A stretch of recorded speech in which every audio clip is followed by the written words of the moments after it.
Millennials, we're the generation that everyone's talking about.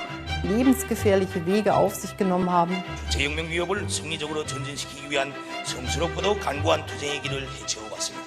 Un'opera molto forte di cambiamento. We need to radically change. But what exactly defines us? I'm on a journey to find out. It's been argued that we're a generation of kindness, so much so that some believe if Gandhi had been born in the last 20 years, he too would have been a millennial. Others, however, aren't so positive. Could we be remembered as a stupid generation, ignorant to historical fact? Or worse, the generation that designed the nuclear bomb? But what topic specifically am I looking at this week? Well, what if I were to say to you Hitler, Stalin and Idi Amin?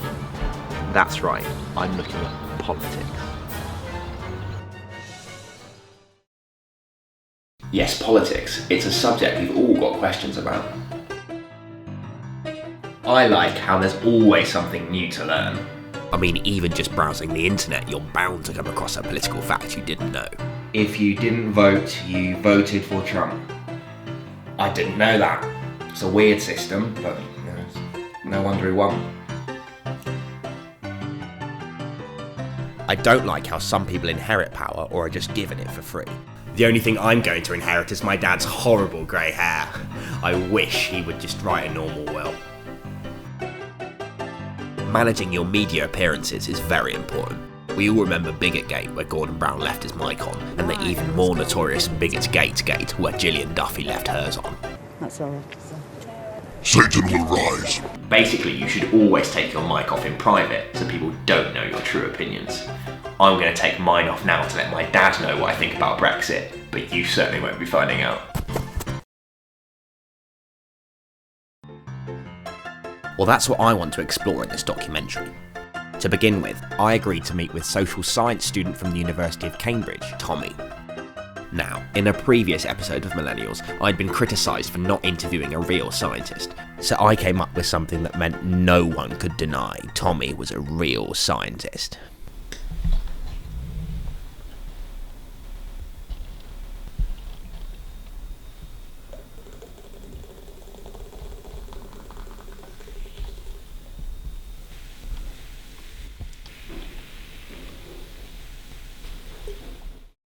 So, what is the relationship between millennials and politics? Well, apparently millennials have a low voter turnout.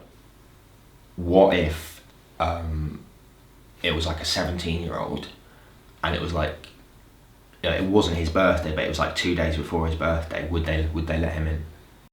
No, I think they're pretty strict about it. But like, if and you had I'm the birthday boy badge on, and so they knew, although it wasn't his birthday, it was his birthday party. No, I mean they might like the badge or whatever, but I don't think they'd let you vote in an election. Would you say excluding that 17-year-old is child abuse? It's not against the law, so I don't think so, no.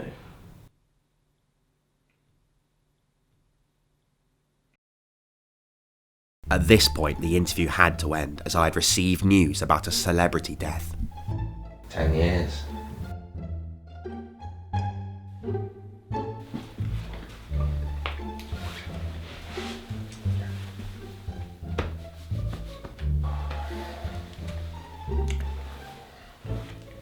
However, I'd learned something important from the scientist. Millennials don't like politics.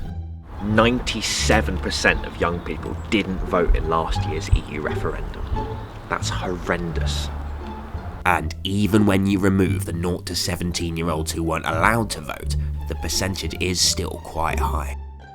A baby boomer-dominated electorate has led to some of the worst democratic decisions of the last 10 years. Donald Trump is the president. Form a majority Conservative government. Leon!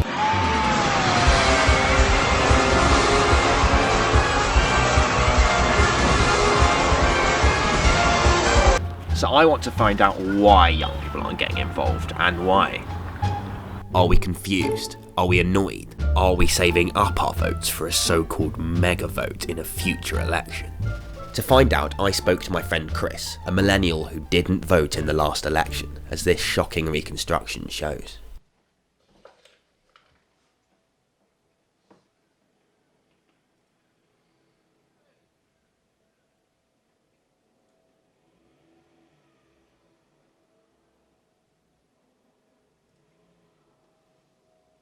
Chris was never someone who found the news interesting, but I wanted to ask him exactly why he didn't vote.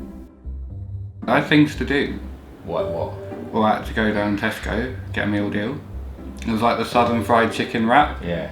And I got some What's-Its and I got a Coke Zero Cherry. Yeah. Which was really nice. Yeah. That was like one of the first times I've actually had the Coke Zero Cherry. So Right. I would say it's like better than the Diet Coke Cherry and at least on a par with the Coke Cherry. And I know they're very different. It seemed like there was no way political news could compete with something as varied and engaging as the meal deal. But later that day, I saw something that could change all of this. A fake news story. Fake news is news fabricated to influence people's opinions and change how they think, unlike real news, which is just neutral facts. Worryingly, fake news can be very powerful. I mean, look at this man's reaction when I gave him a piece of fake news. He completely falls for it. But look at how this man reacted to some real news. There's no fire. There's not a fire. What? There's no. That building's not on fire. He barely even moves. I thought I'd test whether fake news could influence millennials' relationship with politics. So I asked my friend Ken to make a fake news website that we could test out on young people. Then I met up with him a week later to see what he'd come up with. So, Ken, thanks for doing this. Obviously, I got you to do it because you're good with computers. Wait, what? I got you to make the fake news website because you're good with computers. I don't know, that's never been said before. I think it has, that's like a known thing. No, right, to who? What? Isn't it? So everyone, isn't it? Who's been saying this? Well, I think a lot of people have been saying it. You know, I said it, you said it. I didn't say it. Okay, well, that's still one of us, though. The chat had got off to a shaky start, but I explained to Ken that I didn't think he was good with computers because he was a nerd, but because he was Chinese. This cooled things down and we got on with looking at the website he'd made. Ken seemed to have overcome most of the hurdles in making the page, such as avoiding copyright infringement and making the page seem legitimate. So the first story we did was fake news is no longer a thing. That is genius. Although some of Ken's attempts to appeal to young people seemed a little dated, I was happy with the website. So I asked Ken to create a fake news story claiming that Pokemon Go was dangerous. The millennial I'd be testing it on was Kat, who I'd recruited from a web forum. Kat adores Pokemon Go, so if Ken's story could put her off playing it, it would show the true power of fake news.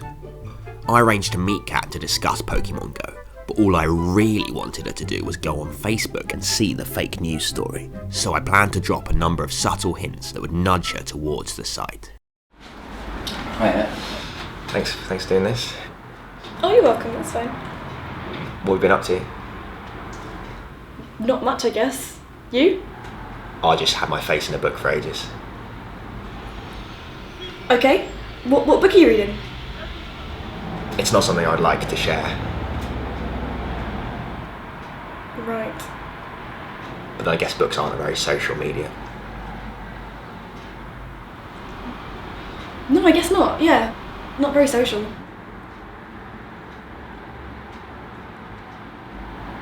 Do you want to go on Facebook? Okay. I'd done it. Now all that was left was for Kat to see the news story and have her opinion changed.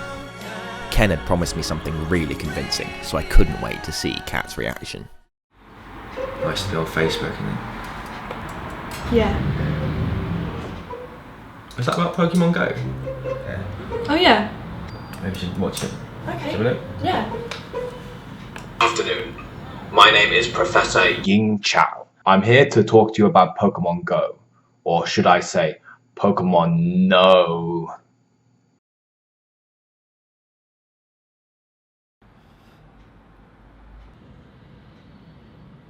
Pokemon Go is dangerous. Let's look at what happens when I install Pokemon Go on my phone.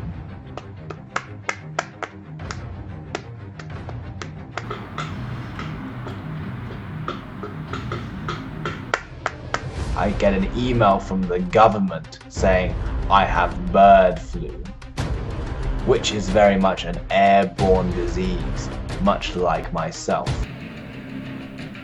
Soon the whole world has contracted bird flu, including the Kaiser Chiefs. This has been Professor Qing Yao of the University of Hong Kong. Ooh. Wow. What a video. Wow, I'm not going to play Pokemon Go anymore. I'm really scared. You're not going to play it either, No. are you? Are you actually? Yeah, I'm genuinely terrified. I feel like you're mocking that because obviously it was a bit of a weird video. I'm not mocking and you're it. sort of taking the piss out of the whole thing. No, I'm not. I'm just saying I'm trying scared. to make a documentary and you're Understand, taking the but- piss out of that. Yeah. You're going to make me look bad. I will just make you I'm look not bad trying to in the make- edit. I'm not trying to make you look bad, I'm just you're trying to saying- make me look bad. No, I wasn't sure whether Ken's story had convinced Kat, and as Kat had decided to go on some pretty dodgy websites, I thought it was best to leave. My journey to find out about millennials and politics has taken me all across the globe, from Fulham to Cambridge to the slums of Mumbai, though admittedly none of that footage was usable. What the future holds for millennials and politics is still unclear, but maybe that's not what matters. Maybe what matters is that we're able to learn from previous generations and not make the same mistakes that they did.